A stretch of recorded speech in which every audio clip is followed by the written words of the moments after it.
happening? I am Winston A. Marshall, aka the Swaggy Blurred, and welcome to my Secret Invasion Episode 4 spoiler review, man.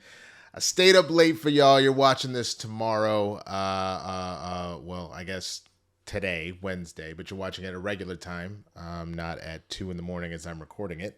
So I'm gonna give you a full breakdown of what's going on with this episode, my thoughts and feelings about where it's going. I'm gonna take my happy black ass to sleep. But this is again a spoiler review, so be sure that you've seen the episode before you watch this, or if you don't care about spoilers, that's your prerogative, man. Do what you do, baby. Be sure also, before I jump into it, if you haven't already subscribed to this channel, man, show some love. Hit that notification bell so you know whenever we got new content popping up on the channel. And be sure when you're done with this, man, leave a comment. Let me know what you're thinking about Secret Invasion so far. This is the 4th of 6 episodes. We have passed the halfway marker and only have 2 episodes left to round this thing out. So right out of the gate, man, we ended the last episode with Gaia being shot by Talos. And I called this. I said this. I mean, there's only going to be so much. I'm sorry, she didn't get shot by Talos. She got shot by Gravik.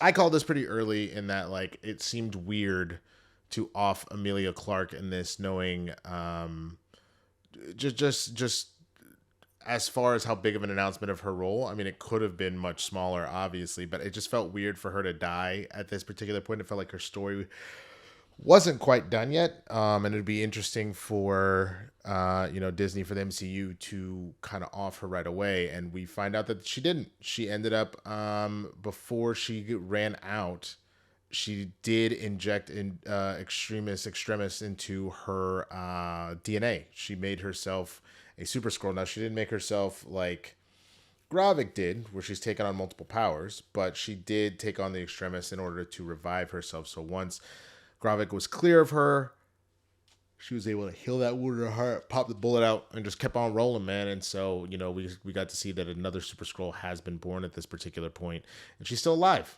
Thank goodness. We also got to see a very lovely scene in 2012. This has taken place right after the Avengers had the Battle of New York, where Fury ends up meeting with Priscilla, aka Vara, who will become his wife. They're having a conversation at this cafe, and essentially Nick Fury falls in love with this woman over a poem, a very beautiful poem about a poet who's very breve of words, that only typically has a few lines per poem. But a line specifically, and I'm going to butcher it a little bit. I should have written it down, but, it's late and my brain didn't work like that. About, did you enjoy your time on this earth? Were you called beloved? Were you called beloved on this earth? And I was. And so this beautiful poem that clearly showed the softer side of Fury and why he fell in love with Priscilla or Vara in the first place. So at the end of the last episode, we did see that Priscilla was made a call and wanted to see Gravik, and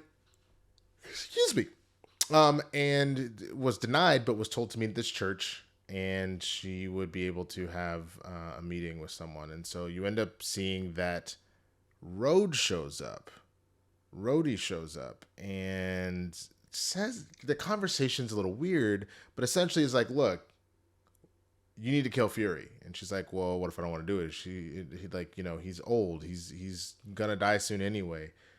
Rhodey's like, I don't give a damn. All right, I fired the nigga, and now you need to make a decision. Somebody in that house, that country household of yours, is gonna die today. So you need to make a decision. Either you're gonna do it, or either you're gonna kill him, or I'm gonna have you killed. And Rhodey again is acting very weird in this regard. And so that's when we finally, after this conversation happens, Priscilla goes back home and sees the wedding ring. So at first thinks that Nick isn't there, but then hears some commotion in the kitchen. And we're seeing Nick is making some tea, and he offers some to Priscilla, and they sit down at the table. And he had been listening to her conversation. He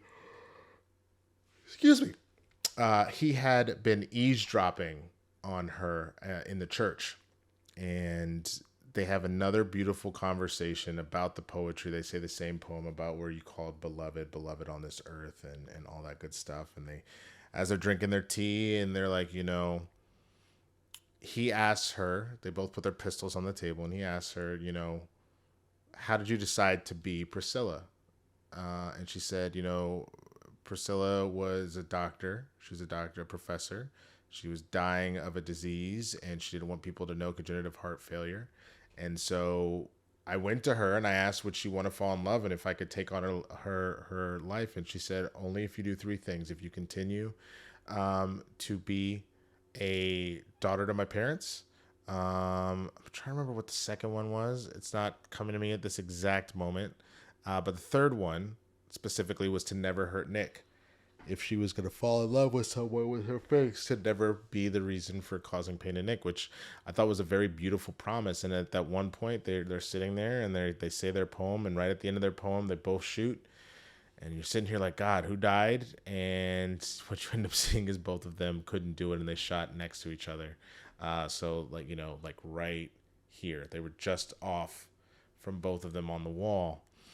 It was just a very beautiful moment. And Priscilla asks one more time, Var asks one more time, one last question, and goes, do you think you would have fallen in love with me if I had been my true self? And Nick just starts to walk away, and then he just goes, I guess we'll never know.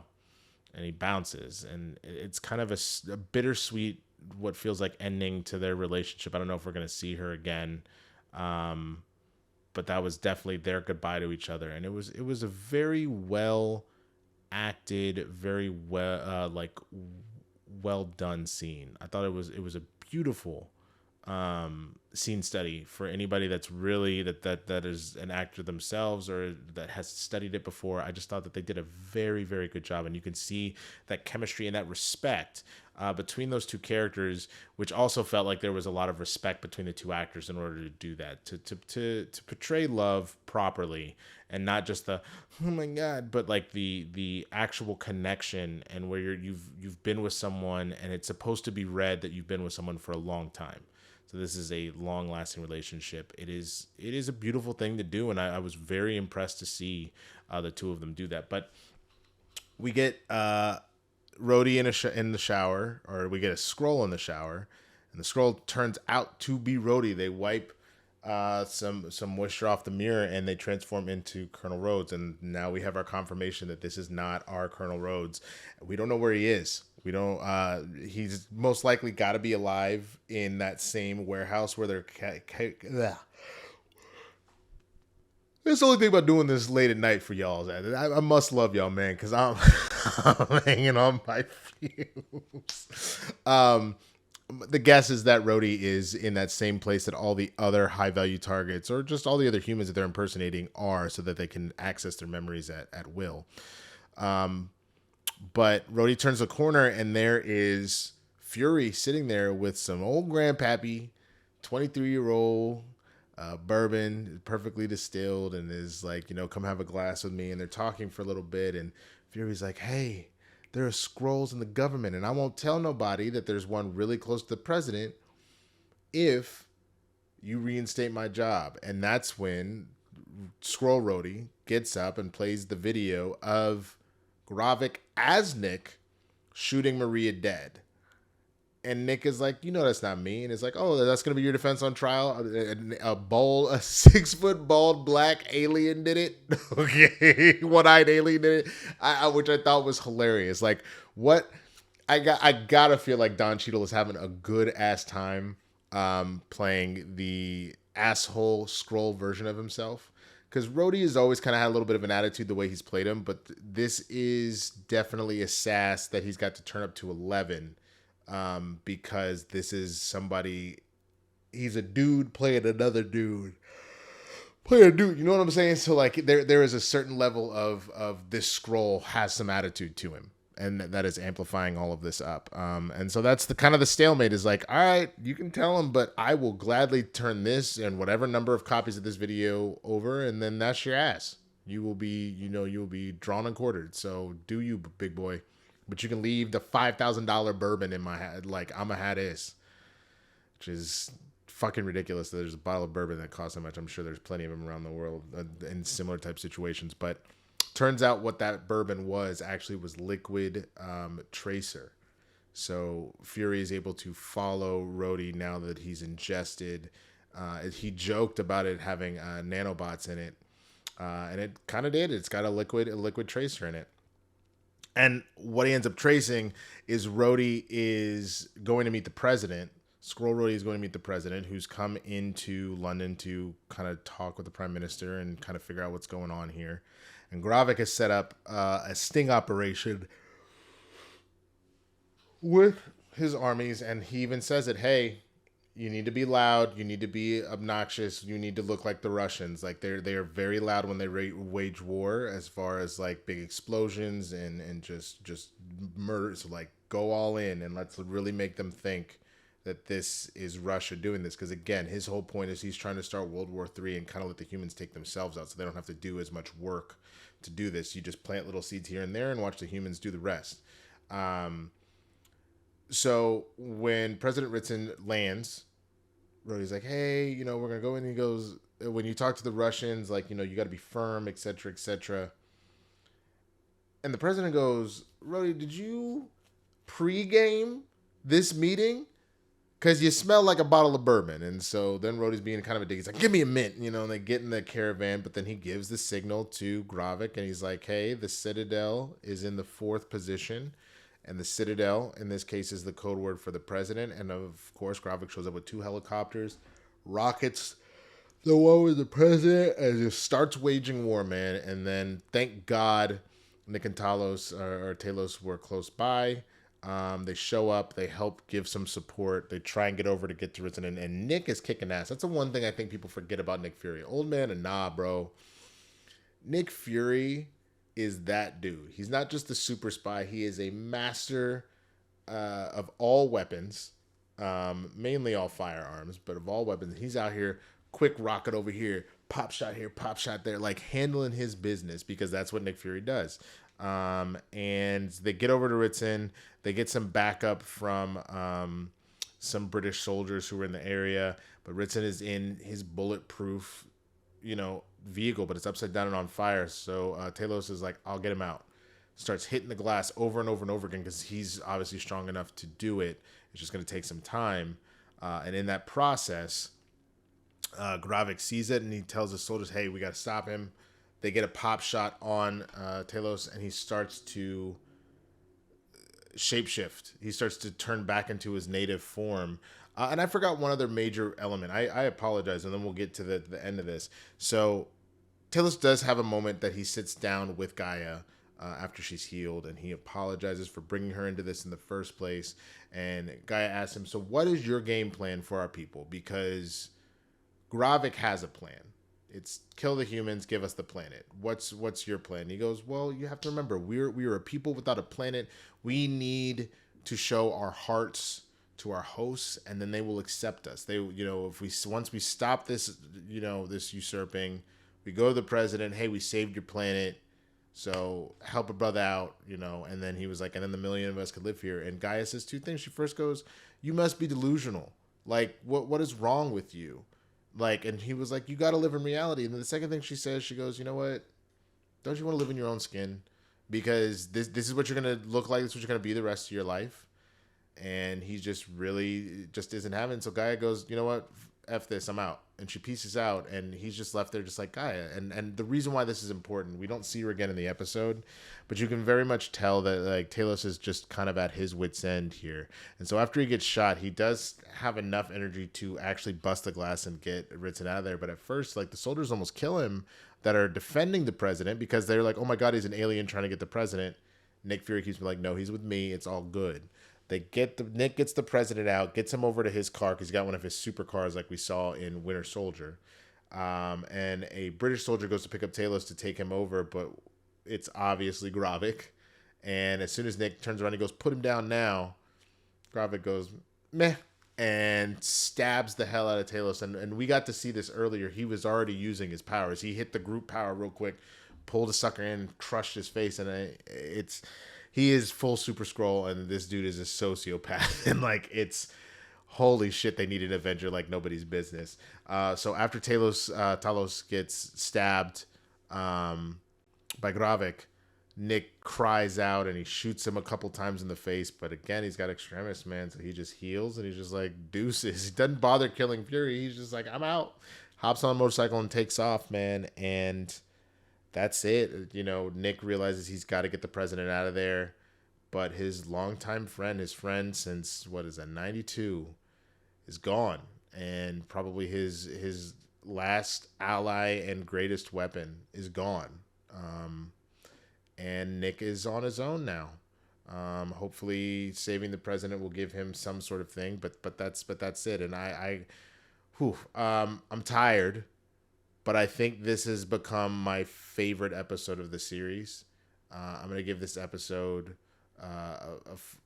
we'll give it a 9.5, which is I think a little lower than I've given another episode in the series, and I might adjust those back down. You can adjust it for inflation, but I thought this was just so well rounded. There's some beautiful humor in here, but I think that, like I said, this is a beautiful case study of just brilliant acting. The acting between Nick and Priscilla, the acting of, again, Don Cheadle as a Skrull playing Rhodey. So it's a dude playing another dude, and just like that little nuances that you see the difference between Rhodey and everything else. And just really seeing a lot of this kind of come together, seeing this war kind of pop off, and like being left on the edge of your seat of not only did we lose a major character here, because it feels like somebody dies every episode. You're seeing the last of Nick's friend go out, and for the one thing people don't want, you don't want to die feeling disconnected, disjointed. You know what I mean? That, like, a lot of people say don't go to bed angry, and and a lot of the reasoning for that is if the worst happens, and if somebody passes in their sleep or anything like that, or if you pass in your sleep, that the last thing you said was something awful. And I think that was the thing that was so heartbreaking about Talos's death, is the fact that the last thing that he said to his daughter, like, he didn't say anything awful, but she left not believing in him and being done with him. And his entire arc throughout the show so far has just been one of sadness. His wife was dead at the start of it. His daughter didn't really F with him and sort of barely came back into his life. And, his best friend and Nick Fury, who really has been kind of shady ever since the blip, they got into a big fight, and yeah, they were working together, but it just felt like Talos had lost a lot, and he didn't really get a chance to bring it all together. And so I think that's why he fought so hard to save Ritson, is because the president, because it was like his last will and testament to try and do something good, to try and protect the thing that he believed in. And that was the idea of, again, showing their hearts and showing the people of Earth that not all Skrulls are, out here craving war and wanting to, kill off the whole humanity.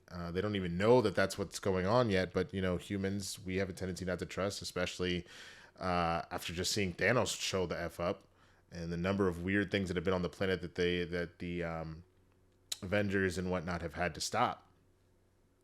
We don't trust very well. So I appreciate this man fought tooth and nail to try and show how good he and a lot of his people can be. And so I really just connected and vibed with this episode, and I thought it was the strongest one so far of the 4 we've seen. And I'm having a great time watching it. It really is like watching, I don't know if y'all remember the Will Smith Enemy of the State movie. But like throwing in some Winter Soldier and just throwing in the humor that Samuel L. Jackson, Don Cheadle, and company can bring, man. But I want to know what y'all think. What did you think of this episode? We've only got 2 left. You know what I'm saying? So leave in the comments. What do you think's coming next, man? I kind of called that Gaia was still alive. If I had to guess, Talos is definitely dead. I think Gaia is going to come back into the fold, and she's going to finally meet Nick and work with Nick because, ooh, Lord, sorry, y'all. My lights just went out. You never love it when the power goes out. Sorry about that. Look, a little ghetto in here. I think the death of her father is going to bring her back over to Nick's side, because while she may not have agreed with him, I don't think she agreed with him being killed. especially knowing that Gravik already shot her once, like, so she's kind of out in the cold anyway. He was not going to trust her anymore. So, um, but yeah, let me know what you think, man. Let me know what you think about the series, what you got going on. And if you haven't already, again, please subscribe to the channel. Got a lot of cool stuff. I've been doing my CPT reviews. I've got The Last of Indiana Jones coming up. I've got a surprise CPT for you on Thursday. I don't want to ruin it, so you're just going to have to tune in tomorrow and tell me what you think. And then other than that, man, I got Breakfast AM News, all that stuff coming up. And then next week will be, I've got some pre-taped stuff, mainly Breakfast AM News stuff that will be posted up here. But I am having my second surgery for my broken leg on Monday, so I may not be around a lot. You won't necessarily see me on Capes and Cowls or any of the stuff that I normally do, just as I'm recovering. But who knows? If things go well and if, and I recover quicker than normal, then you might see me on here, but otherwise just keep that in mind. But please keep showing some love. I would appreciate that. And of course, at the Swaggy Blurred on all the platforms. So go over the TikTok, go over the Instagram, go to the Twitter and the threads and all that stuff. And follow me, man, for more great content and all sorts of fun, good shit. So with that, y'all, I'm going to take my black ass to bed. I will see y'all tomorrow with my next CPT review, and then I will see you next week for episode 5 of Secret Invasion. Until then, take care of yourself and get some motherfucking rest, baby. Peace.